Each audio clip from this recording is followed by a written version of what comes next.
ಪ್ರೀತಿಯ 8ನೇ ತರಗತಿ ವಿದ್ಯಾರ್ಥಿಗಳಿಗೆ ನಿಮಗೆ ಹೃತ್ಪೂರ್ವಕವಾದಂತಹ ನನ್ನ ದೈಹಿಕ ಶಿಕ್ಷಕನ ನಮಸ್ಕಾರಗಳು. ಮಕ್ಕಳೇ, ನಿಮಗೆ ಕಳೆದ ಒಂದು ತರಗತಿಯಲ್ಲಿ ಯೋಗ ಮತ್ತು ವ್ಯಾಯಾಮ ಪ್ರಾಣಾಯಾಮ ಅಂಶಗಳ ಬಗ್ಗೆ ನೀವು ತಿಳ್ಕೊಂಡಿದ್ರಿ. ಈಗ ಆರೋಗ್ಯ ಶಿಕ್ಷಣ. ಈ ಆರೋಗ್ಯ ಶಿಕ್ಷಣದಲ್ಲಿ ಮಾನಸಿಕ ಆರೋಗ್ಯ ಮತ್ತು ಭಾವನೆಗಳು ಅಂತಕ್ಕಂಥ ಒಂದು ಅಧ್ಯಾಯ ಇದೆ. ಇದರಲ್ಲಿ ನೀವು ಮಾನಸಿಕ ಭಾವನೆ ಅಂದ್ರೇನು, ಅದರ ಅರ್ಥ, ಮಹತ್ವ ಹಾಗೂ ಸಕಾರಾತ್ಮಕ ಭಾವನೆಗಳು ಯಾವುವು, ನಕಾರಾತ್ಮಕ ಭಾವನೆಗಳು ಯಾವುವು. ಇಲ್ಲಿ ಸಕಾರಾತ್ಮಕ ಅಲ್ಲದ ಸಮತೋಲನಾತ್ಮಕ ಭಾವನೆಗಳು ಅಂತಕ್ಕಂಥ ಮುಖ್ಯ ಮೂಲ ಅಂಶಗಳಿದ್ದಾವೆ. ಇದ್ರ ಬಗ್ಗೆ ನೀವು ಅಧ್ಯಯನ ಇವತ್ತನ್ನು ನೀವು ತಿಳ್ಕೋಬೇಕಾಗುತ್ತೆ ಮಕ್ಕಳು. ಮೊದಲನೇದಾಗಿ ಮಾನಸಿಕ ಆರೋಗ್ಯ.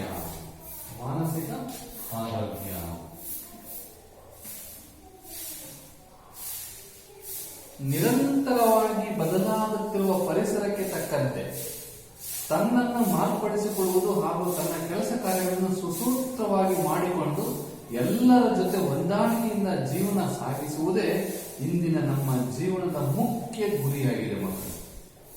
ಏನ್ ಹೇಳ್ತದಪ್ಪ ಅಂತಂದ್ರೆ, ಇವತ್ತು ನಿರಂತರವಾಗಿ ಬದಲಾಗ್ತಿರಕ್ಕಂತ ತಂತ್ರಜ್ಞಾನ, ಆಧುನಿಕ ಯುಗದ ಟೆಕ್ನಾಲಜಿಯ ನೆಟ್ವರ್ಕ್ ಮಾರ್ಕೆಟ್ ಒಂಥರ ವ್ಯಾವಹಾರಿಕ ಜೀವನ ನಡೆಸ್ತಾ ಇರೋಣ.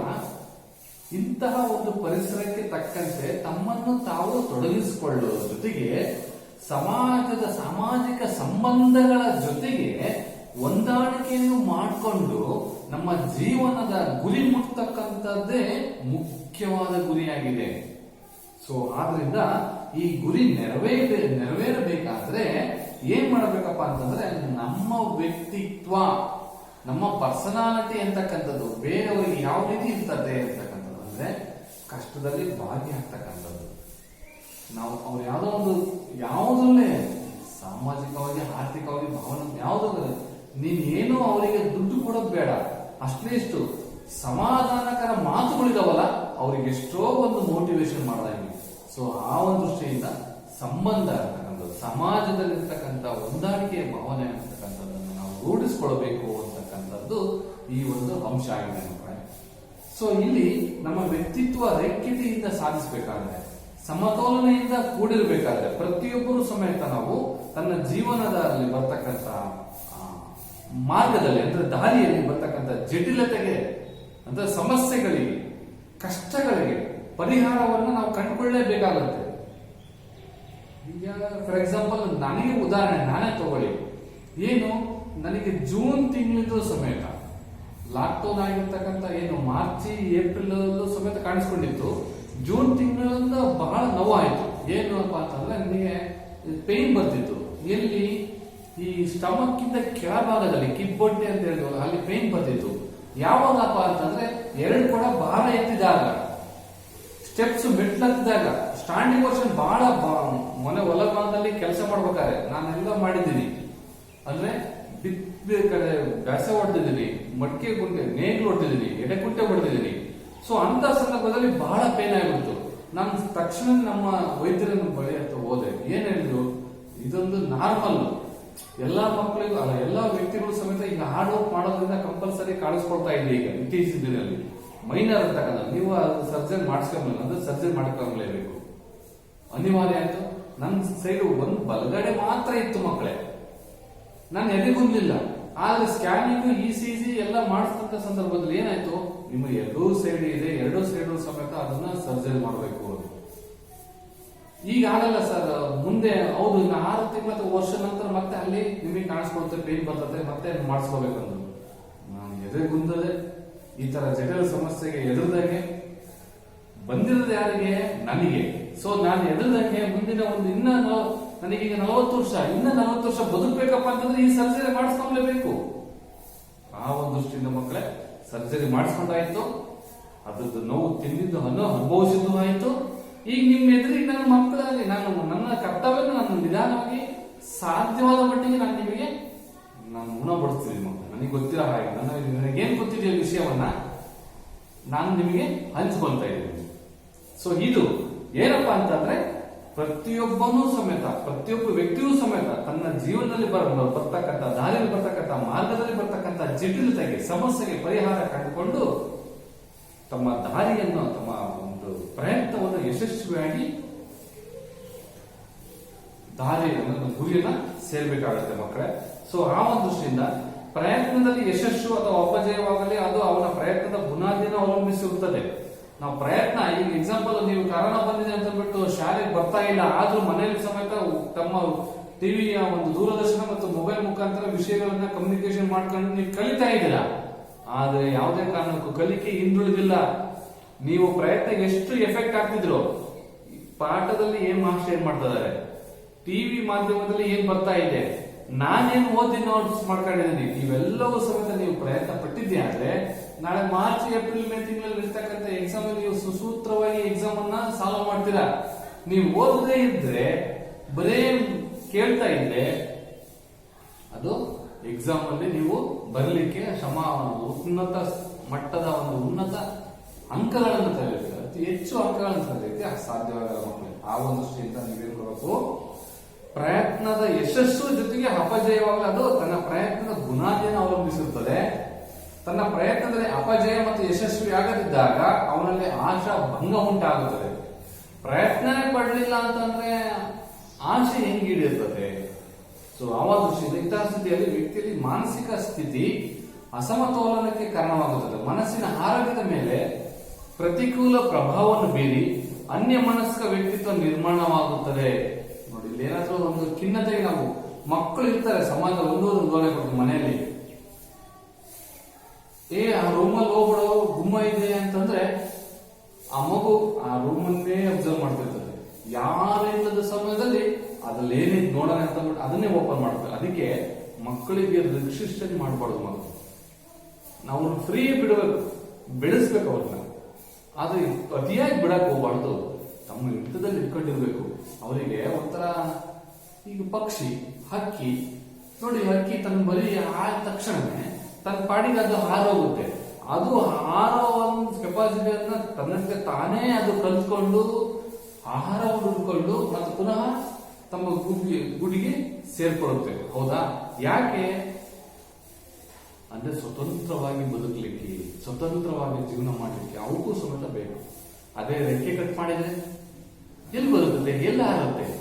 ಸೊ ಆ ಒಂದು ದೃಷ್ಟಿಯಿಂದ ಮಕ್ಕಳೇ ನಾವು ಸಮೇತ ನಿಮ್ಮನ್ನ ಯಾಕೆ ಫ್ರೀಯಾಗಿ ಬಿಡಬೇಕು, ಶಾಲೆಯ ಒಂದು ಸಂದರ್ಭದಲ್ಲಿ ಯಾವಾಗ ಸ್ಪೋರ್ಟ್ಸ್ ತಗೊಂಡು, ಸ್ಪೋರ್ಟ್ಸ್ ಪೀರಿಯಡ್ ಅಲ್ಲಿ, ಯೋಗ ಪೀರಿಯಡ್ ಅಲ್ಲಿ, ಕಲ್ಚರಲ್ ಪೀರಿಯಡ್ ಅಲ್ಲಿ, ಆಶುಭಾಷಣ ಸ್ಪರ್ಧೆ ಸಂದರ್ಭದಲ್ಲಿ ಯಾಕಪ್ಪ ಅಂತಂದ್ರೆ ಇದೇ ಉದ್ದೇಶ. ಅದಕ್ಕೆ ನಿಮಗೆ ಗೊತ್ತಿರಲಿ, ಸಮಾಜದಲ್ಲಿ ಯಾವ ರೀತಿ ಇರಬೇಕು, ಶಾಲೆ ಒಳಗೆ ಯಾವ ರೀತಿ ಇರಬೇಕಂತಕ್ಕಂಥ ಒಂದು ಸಂಬಂಧ ನಿಮಗೆ ಅರಿವಿರಬೇಕು. ನೆಕ್ಸ್ಟ್, ಇಂದಿನ ದಿನಗಳಲ್ಲಿ ವ್ಯಕ್ತಿಗೆ ದೈಹಿಕ ಆರೋಗ್ಯ ಎಷ್ಟು ಮುಖ್ಯವೋ ಮಾನಸಿಕ ಆರೋಗ್ಯ ಅಷ್ಟೇ ಮುಖ್ಯವಾಗಿರುತ್ತದೆ. ಸ್ವಾಮಿ ವಿವೇಕಾನಂದ ಹೇಳ್ತಾರೆ, ಏನಪ್ಪಾ, ಸದೃಢವಾದ ದೇಹದಲ್ಲಿ ಸದೃಢವಾದ ಮನಸ್ಸು ಇರುತ್ತದೆ. ಹೌದು, sound mind in sound body ಇರ್ತದೆ. ಆದ್ರೆ ದೈಹಿಕ ಆರೋಗ್ಯ ಎಷ್ಟು ಮುಖ್ಯವೋ ಅಷ್ಟೇ ಮಾನಸಿಕ ಆರೋಗ್ಯ ಮುಖ್ಯ. ಮಾನಸಿಕ ರೋಗಗಳು ಹೋಗಲಾಡಿಸುವುದಕ್ಕಾಗಿಯೇ, ಅವನ್ನ ತಡೆಗಟ್ಟುವುದಕ್ಕಾಗಿಯೇ ಮಾನಸಿಕ ಆರೋಗ್ಯದ ಅಧ್ಯಯನಕ್ಕೆ ಹೆಚ್ಚು ಮಹತ್ವವನ್ನು ಕೊಡಲಾಗಿದೆ ಈ ಒಂದು ಅಧ್ಯಾಯದಲ್ಲಿ. ಏನಪ್ಪಾ ಅಂತಂದ್ರೆ ಮಾನಸಿಕ ಆರೋಗ್ಯದ ಅರ್ಥ ಏನಪ್ಪಾ ಅಂತಂದ್ರೆ, ನಮ್ಮ ವಿಶ್ವ ಆರೋಗ್ಯ ಸಂಸ್ಥೆ WHO ಅಂತಕ್ಕಂಥದ್ದು, WHO ವಿಶ್ವ ಆರೋಗ್ಯ ಸಂಸ್ಥೆ,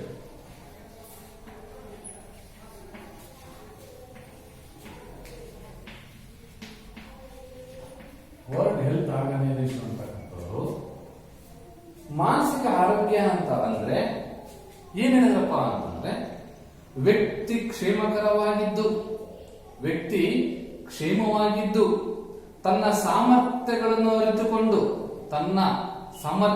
ಅರಿತುಕೊಂಡು ಜೀವನದ ಸಾಮಾನ್ಯ ಒತ್ತಡಗಳನ್ನು ನಿಭಾಯಿಸಿ, ಜೀವನದಲ್ಲಿ ಬರ್ತಕ್ಕಂತಹ ಅವನ ಒಂದು ತೊಡಕುಗಳನ್ನು, ಒತ್ತಡಗಳನ್ನು ನಿಭಾಯಿಸಿ ಲಾಭದಾಯಕವಾಗಿ ಕಾರ್ಯನಿರ್ವಹಿಸುತ್ತಾ ತನ್ನ ಸಮಾಜಕ್ಕೆ ದೇಣಿಗೆಯನ್ನು ನೀಡುವ ಸ್ಥಿತಿಯಲ್ಲಿ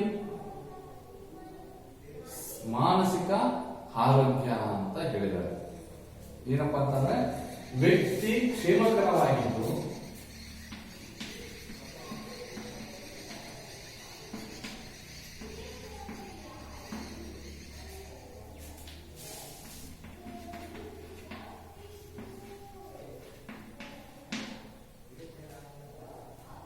ತನ್ನ ಸಾಮರ್ಥ್ಯಗಳನ್ನು ಅರಿತುಕೊಂಡು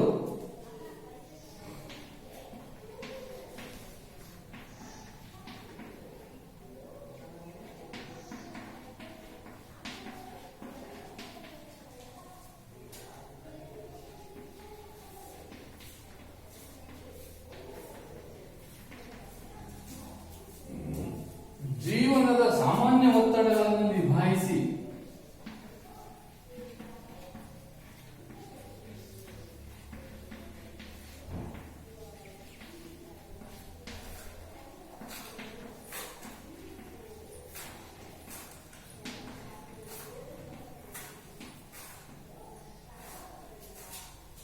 ಲಾಭದಾಯಕವಾಗಿ ಕಾರ್ಯನಿರ್ವಹಿಸುತ್ತಾ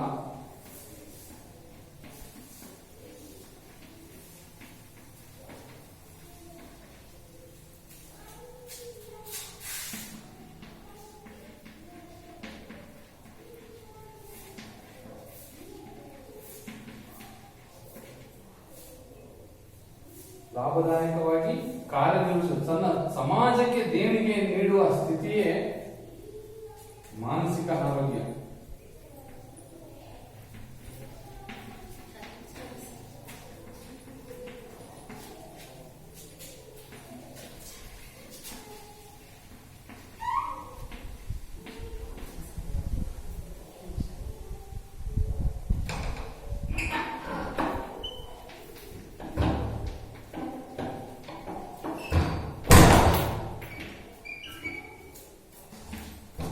ನೋಡಿ ಮಕ್ಕಳು ಏನ್ ಹೇಳಿದ್ರಪ್ಪ ಅಂತಂದ್ರೆ, ವಿಶ್ವ ಆರೋಗ್ಯ ಸಂಸ್ಥೆ ಪ್ರಕಾರ WHO ಅವರ ಆರ್ಗನೈಸೇಷನ್ ಪ್ರಕಾರ ಮಾನಸಿಕ ಆರೋಗ್ಯ ಅಂತ ಅಂದ್ರೆ ಅವ್ರ ಅರ್ಥ ಏನ್ ಹೇಳಿದರೆ, ವ್ಯಕ್ತಿ ಕ್ಷೇಮಕರವಾಗಿದ್ದು ತನ್ನ ಸಾಮರ್ಥ್ಯಗಳನ್ನು ಅರಿತುಕೊಂಡು ಜೀವನದ ಸಾಮಾನ್ಯ ಒತ್ತಡಗಳನ್ನು ನಿಭಾಯಿಸಿ ಲಾಭದಾಯಕವಾಗಿ ಕಾರ್ಯನಿರ್ವಹಿಸುತ್ತಾ ತನ್ನ ಸಮಾಜಕ್ಕೆ ದೇಣಿಗೆ ನೀಡುವ ಸ್ಥಿತಿಯೇ ಮಾನಸಿಕ ಆರೋಗ್ಯ ಅಂತ ಹೇಳಿದ್ದಾರೆ. ಅಂದ್ರೆ ಇಲ್ಲಿ ಫಸ್ಟ್ ತಾನ್ ಚೆನ್ನಾಗಿರ್ಬೇಕು, ತಾನ್ ಚೆನ್ನಾಗಿದ್ರೆ ಬೇರೆಯವರಿಗೆ ಹೆಲ್ಪ್ ಮಾಡ್ಲಿಕ್ಕೆ ಸಾಧ್ಯ, ಹೌದಾ? ಸೊ ಹಾಗೆ ತಾನು ಕ್ಷೇಮಕರವಾಗಿದ್ದು ತನ್ನ ತನ್ನನ್ನು ತಾನು ಅರಿತುಕೊಂಡು ಜೀವನದಲ್ಲಿ ಬರ್ತಕ್ಕಂಥ ಒತ್ತಡವನ್ನು ನಿಭಾಯಿಸಿ ಲಾಭ ಬರ್ಕೊಂಡು ಕಾರ್ಯನಿರ್ವಹಿಸುತ್ತಾ ತನ್ನ ಸಮಾಜಕ್ಕೆ ಒಳ್ಳೆಯ ಒಂದು ಕೆಲಸವನ್ನು ಮಾಡ್ತಕ್ಕಂಥದ್ದೇ ಮಾನಸಿಕ ಆರೋಗ್ಯ ಅಂತ ಅಂದ್ಬಿಟ್ಟು ಹೇಳಿದ್ದಾರೆ ನಾವು. ಸೊ ಈ ಮಾನಸಿಕ ಆರೋಗ್ಯ ಅಂತಕ್ಕಂಥದ್ದು ನಾವು ಯಾವಾಗಲೂ ಉತ್ತಮ ಆಲೋಚನೆಗಳನ್ನೇ ಮಾಡ್ತಾ ಇದ್ರೆ ನಾವು ಉತ್ತಮ ಒಂದು ಸ್ಥಿತಿಯಲ್ಲಿ ಕ್ರಿಯಾಶೀಲರಾಗಿ, ಅಂದ್ರೆ ಆಕ್ಟಿವಿಟೀಸ್ ಇಂದ, ಒಳ್ಳೆಯ ಆಲೋಚನೆಯಿಂದ, ಒಳ್ಳೆಯ ಯೋಜನೆಯಿಂದ ನಾವೇನ್ ಮಾಡ್ತೀವಿ, ಒಳ್ಳೊಳ್ಳೆ ಕೆಲಸಗಳನ್ನು ಮಾಡೋದ್ರಿಂದ ನಮಗೆ ಒಳ್ಳೆಯ ಆಲೋಚನೆಗಳು ಬರ್ತವೆ, ನಮಗೆ ಒಳ್ಳೆಯ ಆರೋಗ್ಯವನ್ನು ಕೊಡ್ತಾನೆ ದೇವರು, ನಮಗೆ ಒಳ್ಳೆಯದನ್ನೇ ಮಾಡ್ತಾನೆ. ಸೊ ಆ ಒಂದು ದೃಷ್ಟಿಯಿಂದ ನಾವು ಪಾಸಿಟಿವ್ ಥಿಂಕಿಂಗ್ ಮಾಡಬೇಕೆ ಹೊರತು ನೆಗೆಟಿವ್ ಥಿಂಕಿಂಗ್, ಧನಾತ್ಮಕವಾಗಿ ನಾವು ಯೋಚನೆ ಮಾಡಬೇಕು, ಋಣಾತ್ಮಕವಾಗಿ ಅಲ್ಲ. ಸೊ ಆ ಒಂದು ದೃಷ್ಟಿಯಿಂದ ಈ ಮಹತ್ವ ಇದು ಅರ್ಥ ಆದ್ರೆ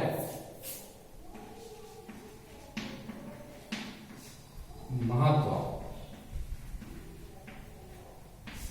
ಏನ್ ಹೇಳ್ತಾರೆ? ಮಹತ್ವ ಅಂದ್ರೆ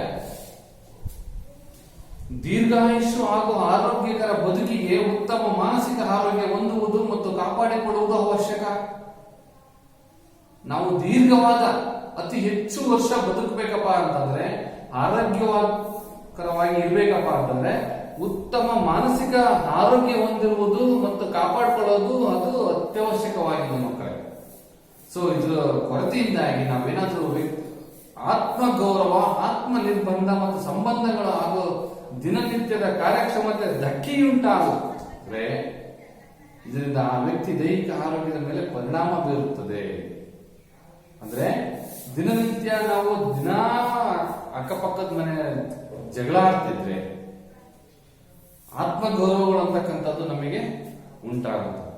ಮತ್ತೆ ನಮ್ಮ ಸಂಬಂಧಗಳಲ್ಲಿ ಏನಾದ್ರೂ ಕಷ್ಟ ಅಂತಕ್ಕಂಥ ಒಂದು ಅವರಿಗೆ ಬಂದಂತ ಸಂದರ್ಭದಲ್ಲಿ ನಾವು ಅವರಿಗೆ ನಮಗೂ ಕಷ್ಟ, ಅವ್ರ ತರ ನಮಗೂ ಸಮೇತ ಕಷ್ಟ ಬಂದಿದೆ, ಅವ್ರಿಗೆ ಬಂದಿದ್ರು ಸಮೇತ ನಮಗೆ ಬಂದಿದೆ ಅಂತ ಅಂದ್ಬಿಟ್ಟು ಅವರಲ್ಲಿ ಹೆಲ್ಪಿಂಗ್ ನೇಚರ್ ಅಂತಕ್ಕಂಥದ್ದು, ಸಹಾಯ ಮಾಡ್ತಕ್ಕಂಥ ಒಂದು ಕ್ರಿಯೆ ನಮ್ಮಲ್ಲಿ ಬೆಳೆಸ್ಕೊಳ್ಳಿಲ್ಲ ಅಂತಂದ್ರೆ ನಮಗೆ ಅವಾಗ ಏನಾಗುತ್ತಪ್ಪ ಅಂತಂದ್ರೆ ನಮ್ಮಲ್ಲಿ ಇರ್ತಕ್ಕಂಥ ಒಂದು ಕಾರ್ಯಕ್ಷಮತೆಗೆ ಧಕ್ಕೆ ಉಂಟಾಗುತ್ತೆ. ಅವಾಗ ಏನಾಗ್ತಾರೆ, ಅವನು ದೈಹಿಕವಾಗಿ ಎಷ್ಟೇ ಬೆಳೆಸಾಗಿದ್ರು ಮಾನಸಿಕವಾಗಿ ಖಿನ್ನತೆಗೆ ಒಳಪಡ್ತಾನೆ. ಸೊ ಆ ಒಂದು ದೃಷ್ಟಿಯಿಂದ ಮಾನಸಿಕ ಆರೋಗ್ಯ ಕೊರತೆಯಿಂದಾಗಿ ವ್ಯಕ್ತಿಯ ವರ್ತನೆಯಲ್ಲಿ ಏರುಪೇರಾಗುತ್ತದೆ. ತಾವು ಗಮನಿಸುತ್ತೇವೆ ಏನಪ್ಪಾ ಅಂತಂದ್ರೆ ಮಾದಕ ವಸ್ತು ಸೇವನೆ ಮಾಡೋದಂತ ದಾರಿ ಆಗುತ್ತೆ. ಆ ಸಂದರ್ಭದಲ್ಲಿ ಏನಾಗುತ್ತಪ್ಪ ಅಂತಂದ್ರೆ ಯಾರೋ ಸಾಲ ಮಾಡಿರ್ತಾರೆ, ಆ ಸಾಲದ ತಡೆಲಾರದೆ ಅವನೇನ್ ಮಾಡ್ತಾನೆ, ಡೈಲಿ ಮಾದಕ ವ್ಯಸನಿ ಆಗ್ತಾನೆ. ತಪ್ಪದು, ಅದು ಮಾಡಿದ್ರೆ ತಪ್ಪಾಗುತ್ತೆ. ಹೌದು, ಏನಪ್ಪಾ ಅಂತಂದ್ರೆ ಸಾಲ ಏನಕ್ಕೋಸ್ಕರ ಮಾಡಿದೆ, ಆ ದುಡ್ಡನ್ನು ಎಲ್ಲಿ ಹಾಕಿದೆ, ಯಾವ್ದಕ್ಕೋಸ್ಕರ ನಾವು ಬಳಸ್ಕೊಂಡಿದ್ವಿ, ಏನೋ ಲಾಸ್ ಆಯ್ತು, ಓಕೆ, ಬೇರೆ ರೂಪದಲ್ಲಾದ್ರೂ ಅವ್ರಿಗೆ ಇವತ್ತಲ್ಲ ನಾಳೆ ಬಡ್ಡಿ ಸಮೇತ ತಿರುಗ್ತೀನಿ ಅಂತ ಅಂದ್ಬಿಟ್ಟು ಒಂದು ಧೈರ್ಯವಾಗಿರ್ಬೇಕು ಹೊರತು ದುಶ್ಚಟಗಳಿಗೆ ಬಲಿಯಾಗಬಾರ್ದು. ಇದನ್ನ ನಾವು ಅಳವಡಿಸ್ಕೋಬೇಕು ಮಕ್ಕಳು. ಸೊ ಈ ದೃಷ್ಟಿಯಿಂದ ಮಾದಕ ವಸ್ತುಗಳ ಸೇವನೆ ಆಗಲಿ, ಮದ್ಯಪಾನ ಆಗಲಿ, ಜಗಳ, ವಿನಾಶಕಾರಿ ಪ್ರವೃತ್ತಿಗಳು ಇದರಲ್ಲಿ ಪ್ರಮುಖವಾಗ್ತವೆ. ಸೊ ಆ ಒಂದು ದೃಷ್ಟಿಯಿಂದ ಉತ್ತಮ ಮಾನಸಿಕ ಆರೋಗ್ಯದಿಂದ ಸ್ವತಂತ್ರವಾಗಿ ಕಾರ್ಯನಿರ್ವಹಿಸಬಹುದೆಂಬ ಆತ್ಮವಿಶ್ವಾಸ ಹೆಚ್ಚುತ್ತದೆ.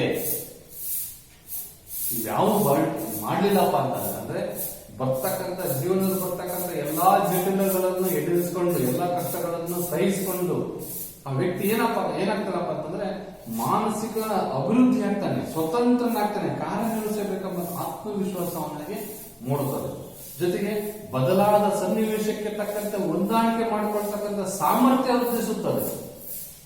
ಏನು ಸಿಚುವೇಶನ್ ಬದಲಾಗ್ತಾ ಇದೆಯಲ್ಲ, ಕರೋನಾ ಬಂದ್ಬಿಟ್ಟು ಎಲ್ಲ ಲಾಕ್ಡೌನ್ ಆಗಿದೆ, ಹೆಂಗ್ ಹೊಂದ್ಕೋಬೇಕು, ಹೊರಗಡೆ ಯಾವ ರೀತಿ ಇರಬೇಕು, ಮನೇಲಿ ಯಾವ ರೀತಿ ಇರಬೇಕು, ಒಂದು ಬ್ಯಾಂಕಿಗೆ ಹೋದ್ರೆ, ಆಫೀಸ್ಗೆ ಹೋದ್ರೆ, ಶಾಲೆಗೆ ಹೋದ್ರೆ ಯಾವ ರೀತಿ ಎಲ್ಲಿ ಇರಬೇಕು ಅಂತಕ್ಕಂಥ ಸಾಮಾಜಿಕ ಅಂತರ ಕಾಪಾಡ್ಕೊಂಡಿರತಕ್ಕಂಥದ್ದು ಇವತ್ತು ನಮಗೆ ಕರೋನಾ ಕಲಿಸ್ಕೊಟ್ಟಿದೆ. ಸೊ ಹೀಗೆ ಬದಲಾಗತಕ್ಕಂಥ ಸನ್ನಿವೇಶಕ್ಕೆ ತಕ್ಕಂತೆ ಹೊಂದಾಣಿಕೆ ಮಾಡಿಕೊಂಡು ಸಾಮರ್ಥ್ಯವನ್ನು ಅಭಿವೃದ್ಧಿ ಪಡಿಸ್ಕೋಬೇಕಾಗುತ್ತೆ. ಮಾನಸಿಕ ಆರೋಗ್ಯ ಚೆನ್ನಾಗಿರೋದ್ರಿಂದ ಭಾವನೆ ಮೇಲೆ ನಿಯಂತ್ರಣ ಹೊಂದಬಹುದು, ಭಾವನೆಗಳ ಮೇಲೆ. ಜೊತೆಗೆ ಉತ್ತಮ ಮಾನಸಿಕ ಆರೋಗ್ಯ ಸಮಯ ಪ್ರಜ್ಞೆ ಅಂತಕ್ಕಂಥದ್ದು, ಟೈಮ್ ಸೆನ್ಸ್ ಅಂತಕ್ಕಂಥದ್ದು ಹೆಚ್ಚಾಗುತ್ತೆ. ಇಷ್ಟು ಗಂಟೆಗೆ ಇರಬೇಕಪ್ಪ, ಇಷ್ಟು ಗಂಟೆಗೆ ನಾವು ಪಾಠವನ್ನು ಮುಗಿಸ್ಬೇಕಪ್ಪ, ಓದ್ಬೇಕಪ್ಪ, ಬರೀಬೇಕಪ್ಪ, ಈಗಿನ ಕೆಲಸ ಹೊಲದ ಮನೆಗೆ ಹೋಗು, ನೀರು ಕಟ್ಟಕ್ಕೆ ಹೋಗು, ಇದೆಲ್ಲವೂ ಸಮೇತ ನಾವು ಎಷ್ಟು ಮಕ್ಕಳಾಗಿದ್ದರಿಂದ ಎಲ್ಲಾ ಕೆಲಸವನ್ನು ಮಾಡಬೇಕು. ಮಕ್ಕಳೇ, ಹೆಣ್ಮಕ್ಳಾದಂಥವ್ರು ಎಲ್ಲಾ ತಾಯಿಯಂದರಿಗೆ ಹೆಲ್ಪ್ ಮಾಡಬೇಕು, ಗಂಡ್ಮಕ್ಳಾದಂತಕ್ಕಂಥವ್ರು ಎಲ್ಲಾ ತಂದೆ ತಾಯಿಗಳು ಸಮೇತ ಹೆಲ್ಪ್ ಮಾಡಬೇಕು, ಮನೆಯಲ್ಲಿ ಮಾಡ್ತಕ್ಕಂಥ ಕೆಲಸ ನಾವು. ಸೊ ಹೀಗೆ ಸಮಾಜದ ಉತ್ತಮ ನಾಗರಿಕರಾಗಿ ಬದುಕಲು ನಮಗೆ ಮನೆಯೇ ಮೊದಲ ಪಾಠಶಾಲೆಯಾಗಿ ಹೊರಹೊಮ್ಮುತ್ತದೆ. ಸೊ ಈ ಒಂದು ದೃಷ್ಟಿಯಿಂದ ನಾವುಗಳು ಮಾನಸಿಕ ಆರೋಗ್ಯವನ್ನು ಕಾಪಾಡ್ಕೋಬೇಕಾದ್ರೆ ಮೊದಲು ನಮ್ಮ ಸಮಾಜದಲ್ಲಿ ನಾಗರಿಕರಿಗೆ ಹೊಂದ್ಕೋಬೇಕಪ್ಪ ಅಂತಂದ್ರೆ ಮೊದಲು ನಾವೇನ್ ಮಾಡಬೇಕು, ಸಮಾಜದಲ್ಲಿ ನಾವು ಬೆಳೆಯೋದಕ್ಕಿಂತ ಮುಂಚೆ ನಾವು ಮನೆಯ ವಾತಾವರಣಕ್ಕೆ ನಾವು ಅಡ್ಜಸ್ಟ್ ಆಗಬೇಕು, ಮನೆಯಲ್ಲಿ ನಾವು ಸದೃಢರಾಗಬೇಕು, ಮಾನಸಿಕ ಸ್ಥಿಮತೆಯಿಂದ ನಾವು ಪಡ್ಕೋಬೇಕು, ಖಿನ್ನತೆ ಒಳಗಾಗಬಾರದು, ಸದೃಢರಾಗಬೇಕು. ಸೊ ಆ ಒಂದು ದೃಷ್ಟಿಯಿಂದ ನಾವು ಸಮಾಜದಲ್ಲಿ ಒಳ್ಳೆಯ ನಾಗರಿಕರಾಗಿ ನಾವು ಹೊರಹೊಮ್ಮಲಿಕ್ಕೆ ಸಾಧ್ಯವಾಗುತ್ತೆ. ನೆಕ್ಸ್ಟ್ ಭಾವನೆಗಳು.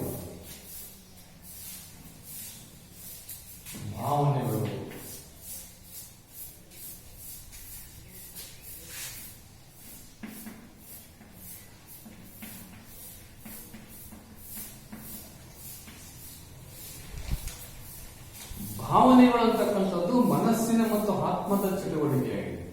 ಏನು ಭಾವನೆ ಅಂದ್ರೆ ಏನು? ಮನಸ್ಸಿನ ಮತ್ತು ಆತ್ಮದ ಚಟುವಟಿಕೆಯೇ ಭಾವನೆ. ಮನಸ್ಸಿನ ಮತ್ತು ಆತ್ಮದ ಚಟುವಟಿಕೆಯೇ ಭಾವನೆಯಾಗಿದೆ. ವ್ಯಕ್ತಿ ಸಂತೋಷಗೊಂಡಾಗ ಅಥವಾ ದುಃಖ ಪೀಡಿತನಾದಾಗ ಮನಸ್ಸಿನ ಉದ್ರೇಕ ಸ್ಥಿತಿಯನ್ನು ಹೊಂದುತ್ತಾನೆ. ಸಂತೋಷಗೊಂಡಾಗ ಅವನ ಮುಖದಲ್ಲಿ ಎಷ್ಟೋ ನರನಾಡಿಗಳು ಜೀವಕೋಶಗಳು ಪ್ರಫುಲ್ಲವಾಗ್ತವೆ. ಅದೇ ದುಃಖಿತನಾದಾಗ ಅವನ ಮುಖ ಅಂತಕ್ಕಂಥ ಕುಬ್ಜನಾಗಿ ಕುಗ್ಗುತ್ತವೆ, ಮಂದಹಾಸ. ಹೀಗೆ ಸೊ ಭಾವನೆಗಳು ವ್ಯಕ್ತಿಯ ಬದುಕಿನಲ್ಲಿ ಪ್ರಮುಖ ಪಾತ್ರ ವಹಿಸುತ್ತವೆ. ಭಾವನೆ ರಹಿತ ಬದುಕೇ ಅಲ್ಲ, ನಿಸ್ತೇಜನವಾಗಿರುತ್ತದೆ. ಇವುಗಳು ಸಕಾರಾತ್ಮಕ ಭಾವನೆ ಮತ್ತು ನಕಾರಾತ್ಮಕ ಭಾವನೆಗಳನ್ನು ಎರಡು ವಿಧ ಭಾವನೆಗಳಲ್ಲಿ ಮೊದಲನೇದಾಗಿ ಭಾವನೆ ಅಂತ ಅಂದ್ರೆ ಮನಸ್ಸು ಮತ್ತು ಆತ್ಮದ ಚಟುವಟಿಕೆ ಭಾವನೆ.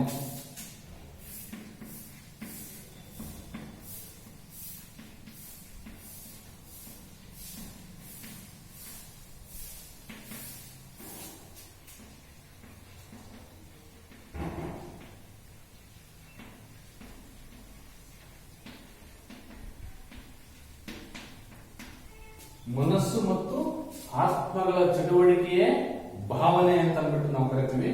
ಭಾವನೆಯಲ್ಲಿ ಎರಡು ವಿಧ.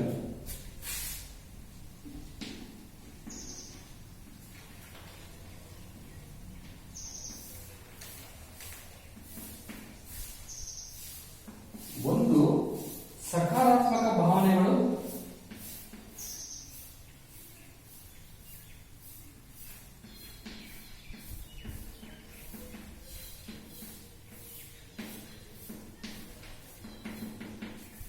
ಎರಡು ನಕಾರಾತ್ಮಕ ಭಾವನೆಗಳು.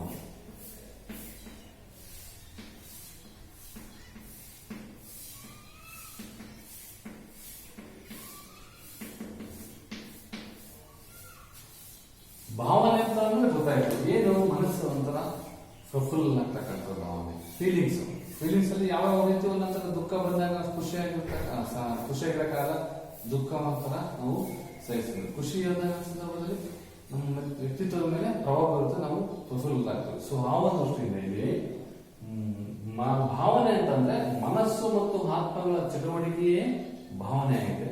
ಈ ಭಾವನೆಗಳಲ್ಲಿ ಎರಡು ವಿಧಗಳು, ಒಂದು ಸಕಾರಾತ್ಮಕ ಭಾವನೆ, ಮತ್ತೊಂದು ನಕಾರಾತ್ಮಕ ಭಾವನೆ. ಸಕಾರಾತ್ಮಕ ಭಾವನೆ ಅಂತಂದ್ರೆ ಸುಖದಾಯಕ ಭಾವನೆಗಳನ್ನು ಗುರುತಿಸಲ್ಪಡ್ತಕ್ಕಂಥ ಭಾವನೆಗಳೇ ಸಕಾರಾತ್ಮಕ ಭಾವನೆ. ಅಂದ್ರೆ ಸುಖದಾಯಕವಾದಂತಹ ಭಾವನೆಗಳನ್ನ ಸಕಾರಾತ್ಮಕ ಭಾವನೆಗಳು ಅಂತ ಅಂದ್ಬಿಟ್ಟು ನಾವು ಕೂರಿಸ್ತೀವಿ.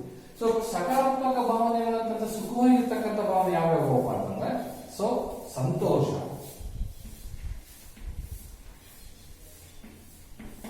ಪ್ರೀತಿ, ಪ್ರೇಮ,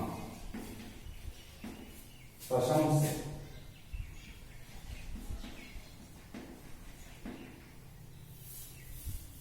ಮುಂತಾದವು.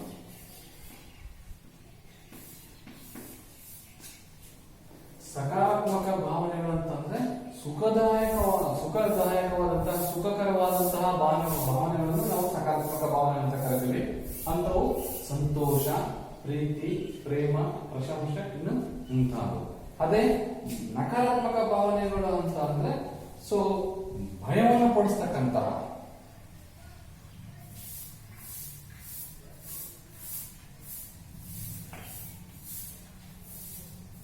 ಭಯ, ತಿರಸ್ಕಾರ, ಅವಮಾನ, ಸಿಟ್ಟು, ಅಸೂಯೆ, ದುಃಖ, ಇವುಗಳನ್ನು ನಕಾರಾತ್ಮಕ ಭಾವನೆಗಳಂತ ಅಂದ್ಬಿಟ್ಟು ನಾವು ಕರಿತೀವಿ.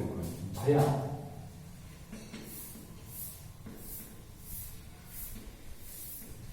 ತಿರಸ್ಕಾರ, ಸಿಟ್ಟು, ಅವಮಾನ, ಅಸೂಯೆ, ದುಃಖ,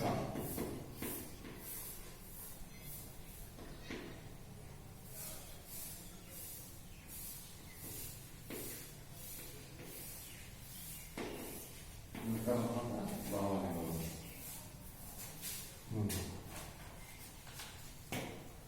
ಸೊ ಇಲ್ಲಿ ಲಾಭಗಳು ಏನಪ್ಪಾ ಅಂತಂದ್ರೆ, ಸಕಾರಾತ್ಮಕ ಭಾವನೆಗಳ ಲಾಭ ಅಂತಂದ್ರೆ, ಸಕಾರಾತ್ಮಕ ಭಾವನೆಗಳು ವ್ಯಕ್ತಿಯ ಬೆಳವಣಿಗೆ ಮತ್ತು ಅಭಿವೃದ್ಧಿಗೆ ಸಹಕಾರಿಯಾಗುತ್ತವೆ. ವ್ಯಕ್ತಿಯ ಬೆಳವಣಿಗೆಗೆ ಮತ್ತು ಅಭಿವೃದ್ಧಿಗೆ ಸಹಕಾರಿಯಾಗ್ತವೆ. ಹೆಂಗಪ್ಪ ಅಂತಂದ್ರೆ ನೋಡಿ, ಪ್ರತಿಯೊಬ್ಬರು ಸಮೇತ ಕೂಡಿ ಬಾಳೋದ್ರಿಂದ ಸಂತೋಷವಾಗಿರ್ತಾರೆ. ಕೂಡಿ ಬಾಳೋದ್ರಿಂದ ಸಂತೋಷವಾಗಿರ್ತದೆ, ಪ್ರೀತಿ ಇರ್ತದೆ, ಪ್ರೇಮ ಇರ್ತದೆ, ಒಬ್ರಿಗೊಬ್ರು ಅಂಡರ್ಸ್ಟ್ಯಾಂಡಿಂಗ್ ಇರ್ತದೆ, ಹೊಂದಾಣಿಕೆ ಇರ್ತದೆ. ಅವನು ಮೇಲ್ ಜಾತನ ಕೀಳ್ ಜಾತನ ಅಂತಕ್ಕಂಥ ಭೇದ ಭಾವ ಇಲ್ಲದೆ ಅವನು ಅತಿ ಹೆಚ್ಚು ಮಾಡ್ತಾನಪ್ಪ, ಅವನು ಗುಡ್ಡ ಹಾಕ್ಸ್ಕೊಂಡಪ್ಪ, ಇಲ್ಲ ಇವತ್ತು ಗುಡ್ಡ ಹಾಕ್ಸೋಣ, ನಾಳೆ ನಾನು ಹಾಕ್ಸ್ಕೊಂಡು ಅಂತಕ್ಕಂಥ ಮನೋಭಾವನೆ ಬರಬೇಕು, ಸ್ಫೂರ್ತಿವಾಗ್ತಾರೆ. ಇಂತಹ ಒಂದು ಭಾವನೆಗಳು ಯಾರಲ್ಲಿ ವಿದ್ಯಾರ್ಥಿಗಳಲ್ಲಿ ಮೈಗೂಡಿಸ್ಕೊಂತಿರೋ ಅಥವಾ ಯಾವ ಪುರುಷರಲ್ಲಿ ಯಾವ ವ್ಯಕ್ತಿಯಲ್ಲಿ ಅವರ ಬೆಳವಣಿಗೆಯನ್ನ ತಗೊಳ್ತಿರೋ ಅಂತಹ ಒಂದು ಸಮಾಜದಲ್ಲಿ ಇತರರೊಡನೆ ಸಂಬಂಧ ಅಂತಕ್ಕಂಥದ್ದು, ಸಾಮಾಜಿಕ ಸಂಬಂಧ ಅಂತಕ್ಕಂಥದ್ದು ಬೆಳೆಸಲು ಸಹಕಾರಿ ಆಗ್ತದೆ. ಸಮಾಜದಲ್ಲಿ ಉತ್ತಮ ಗುಣದ ನಡತೆಯನ್ನು ತೋರಿಸಲು ಸಕಾರಾತ್ಮಕ ಭಾವನೆ ಪೂರಕವಾಗುತ್ತವೆ. ವ್ಯಕ್ತಿಯೊಬ್ಬ ಸಾಧನೆ ಮತ್ತು ಸಾಧಿಸಿದ ಗುರಿಗಳು ಆತನ ಸಕಾರಾತ್ಮಕ ಭಾವನೆಗಳು ಫಲವಾಗುತ್ತವೆ ಅಂತ ಅಂದ್ಬಿಟ್ಟು ಹೇಳಲಾಗ್ತದೆ. ಸೊ ನೋಡಿ, ನೀವು ಒಬ್ರು ಪೇಪರ್ ಹಾಕಿರ್ತಕ್ಕಂಥ ಮನೆ ಪೇಪರ್ ಹಾಕ್ತಕ್ಕಂಥ ವ್ಯಕ್ತಿ ಇವತ್ತು ಒಂದು ವಿದ್ಯಾರ್ಥಿ ಜೀವನದಲ್ಲಿ ಯಾವುದೋ ಒಂದು ಕುಗ್ರಾಮದಲ್ಲಿ ಜನಿಸಿದಂಥ ವ್ಯಕ್ತಿ ಪ್ರಪಂಚದ ಅತ್ಯಂತ ವಿಜ್ಞಾನಿ ಭಾರತ ರಾಷ್ಟ್ರಪತಿ ಆಗಲಿಕ್ಕೆ ಚಾನ್ಸೇ ಇತ್ತ. ಹೀಗೆ APJ ಅಬ್ದುಲ್ ಕಲಾಂ ಆಗಲಿ, ಸರ್ ಎಂ ವಿಶ್ವೇಶ್ವರಯ್ಯನಾಗಲಿ, ಸ್ವಾಮಿ ವಿವೇಕಾನಂದರಾಗಲಿ, ಹೀಗೆ ಉದಾಹರಣೆಗಳು ನಾವು ನೋಡ್ತಾ ಹೋದ್ರೆ ಬಾಲ್ಯದಲ್ಲಿ ವಿದ್ಯಾರ್ಥಿ ಒಂದು ಜೀವನದಲ್ಲಿ ನಾವು ಸಕಾರಾತ್ಮಕ ಭಾವನೆಗಳನ್ನೇ ನಾವು ಮೈಗೂಡಿಸ್ಕೊಳ್ಬೇಕು. ಅದರಿಂದ ಸಮಾಜದಲ್ಲಿ ಮತ್ತು ಸಂಬಂಧದಲ್ಲಿ ಸಂತೋಷ ಅಂತಕ್ಕಂಥದ್ದು, ಪ್ರೇಮ ಅಂತಕ್ಕಂಥದ್ದು, ಪ್ರಶಂಸೆ ಅಂತಕ್ಕಂಥದ್ದು ಬರುತ್ತೆ. ಅದೇ ನಕಾರಾತ್ಮಕ ಭಾವನೆ ಭಯ, ಸಿಟ್ಟು, ಅವಮಾನ, ತಿರಸ್ಕಾರ, ದುಃಖ ಅಂತಕ್ಕಂಥದ್ದು ಮೈಗೂಡುತ್ತೆ. ಅಂದ್ರೆ ಇಲ್ಲಿ ಏನಾಗ್ತಾವಪ್ಪ ಅಂತಂದ್ರೆ ವ್ಯಕ್ತಿಯಲ್ಲಿ ನಕಾರಾತ್ಮಕ ಭಾವನೆಗಳು ಏನಾದ್ರು ಮೂಡಿದ್ರೆ ಸಮಾಜದ ಇತರ ವ್ಯಕ್ತಿಗಳ ನಡವಳಿಕೆ ಪ್ರಮುಖ ಕಾರಣವಾಗುತ್ತೆ. ನಡವಳಿಕೆಗಳು ಪ್ರಮುಖ ಕಾರಣ ಆಗುತ್ತೆ. ಹೆಂಗಪ್ಪ ಅಂತಂದ್ರೆ ಅವನ ಕೆಲಸ ಥಿಂಕಿಂಗ್, ನಾವು ಯೋಚನೆ ಮಾಡ್ತಕ್ಕಂಥ ಒಂದು ಕೆಪಾಸಿಟಿ ನೆಗೆಟಿವ್ ಆಗಿರ್ತದೆ. ಅಂದ್ರೆ ಕೆಲವು ಸಾರಿ ನಕಾರಾತ್ಮಕ ಭಾವನೆಗಳಲ್ಲಿ ಗುಣಾತ್ಮಕ ಪರಿಣಾಮಗಳು ಉಂಟಾಗ್ತವೆ. ಹೆಂಗಪ್ಪ ಅಂತಂದ್ರೆ ಸಾಮಾನ್ಯವಾಗಿ ಜನರು ನಕಾರಾತ್ಮಕ ಭಾವನೆಗಳನ್ನು ತೋರಲು ಹಿಂಜರಿಯುತ್ತಾರೆ. ಕಾರಣ ಈ ಭಾವನೆಯನ್ನು ತೋರ್ಪಡಿಸುವುದರಿಂದ ಸಂಬಂಧ ಕಳೆದುಕೊಳ್ಳಬಹುದೇನೋ ಅಂತ ಅವನ ಮನಸ್ಸಲ್ಲಿ. ಸೊ ಈ ಭಯ, ನಕಾರಾತ್ಮಕ ಭಾವನೆ ಒಂದು ವೇಳೆ ಸರಿಯಾದ ರೀತಿಯಲ್ಲಿ ಅಭಿವ್ಯಕ್ತಗೊಳಿಸದಿದ್ದರೆ ಅದು ವ್ಯಕ್ತಿಯ ದೈಹಿಕ ಮತ್ತು ಮಾನಸಿಕ ಆರೋಗ್ಯದ ಮೇಲೆ ಪ್ರತಿಕೂಲ ಪರಿಣಾಮ ಉಂಟಾಗುತ್ತದೆ.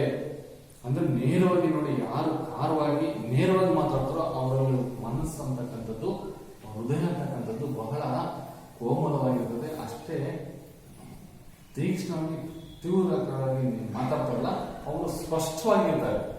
ಯಾವುದೇ ಅವ್ಯವಹಾರ ಅಥವಾ ಯಾವುದೇ ಒಂದು ಅಹಿತಕರ ಘಟನೆಗಳನ್ನು ಅವರಲ್ಲಿ ನಡೆಯೋದಿಲ್ಲ. ಸೊ ಆ ದೃಷ್ಟಿಯಿಂದ ನಕಾರಾತ್ಮಕ ಭಾವನೆಗಳನ್ನು ಬಿಟ್ಟು ಸಕಾರಾತ್ಮಕ ಭಾವನೆಯಲ್ಲೇ ನಾವು ಮುಂದುವರಿಬೇಕು ಅಂತಕ್ಕಂಥದ್ದು ನಮ್ಮ ಒಂದು ಅಭಿಪ್ರಾಯ. ಸೊ ಈ ಎರಡೂ ಅಲ್ಲದೆ ಒಂದು ಯಾವುದಿದೆ, ಸಮತೋಲನಾತ್ಮಕ ಭಾವನೆ ಅಂತಕ್ಕಂಥದ್ದು ಒಂದಿದೆ.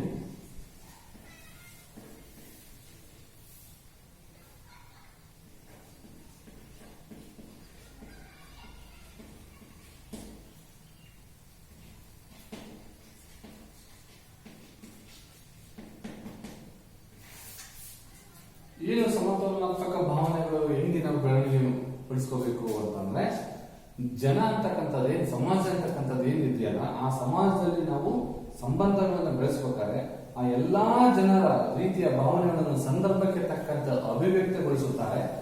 ಭಾವನೆಗಳನ್ನು ಒಳ್ಳೆಯ ಮತ್ತು ಕೆಟ್ಟ ಭಾವನೆಯಿಂದ ಏಕಮುಖವಾಗಿ ತೀರ್ಮಾನಿಸುವುದು ಉಪಯುಕ್ತವಲ್ಲ. ಒಳ್ಳೆಯದು ಕೆಟ್ಟದ್ದು ಅಂತಂದ್ಬಿಟ್ಟು ವಿವೇಚನೆಯಿಂದ ನಾವು ನಿರ್ಧರಿಸಬೇಕಾಗುತ್ತೆ. ಇಲ್ಲಿ ವ್ಯಕ್ತಿಯು ತನ್ನ ಜೀವಿತದ ಅವಧಿಯಲ್ಲಿ ಸಕಾರಾತ್ಮಕ ಮತ್ತು ನಕಾರಾತ್ಮಕ ಭಾವನೆಗಳೆರಡನ್ನೂ ಅನುಭವಿಸುತ್ತಾನೆ. ಸೊ ಅಂತ ದೃಷ್ಟಿಯಲ್ಲಿ ಆ ಭಾವನೆಗಳನ್ನು ತಾನು ಅನುಭವಿಸಿದ ಹಾಗೆ ಅವುಗಳನ್ನು ಸ್ವೀಕರಿಸಬೇಕು. ಸ್ವೀಕರಿಸಿದ ನಂತರ ಅವುಗಳನ್ನು ಸರಿಯಾದ ರೀತಿಯಲ್ಲಿ ಅಭಿವ್ಯಕ್ತಗೊಳಿಸಬೇಕು. ನಕಾರಾತ್ಮಕ ಭಾವನೆಗಳನ್ನು ಅನುಭವಿಸುವುದು ಸಹಜ. ಎಲ್ಲ ಪ್ರತಿಯೊಂದು ಮನುಷ್ಯನಲ್ಲೂ ಸಮೇತ ಈ ಭಾವನೆಗಳು ಅಂತಕ್ಕಂಥದ್ದು ತನ್ನ ಸಂದರ್ಭಕ್ಕೆ ತಕ್ಕಂತೆ, ಸಿಚುವೇಶನ್ ತಕ್ಕಂತೆ, ಕಾಲಕ್ಕೆ ತಕ್ಕಂತೆ ಬಂದಿರ್ತವೆ.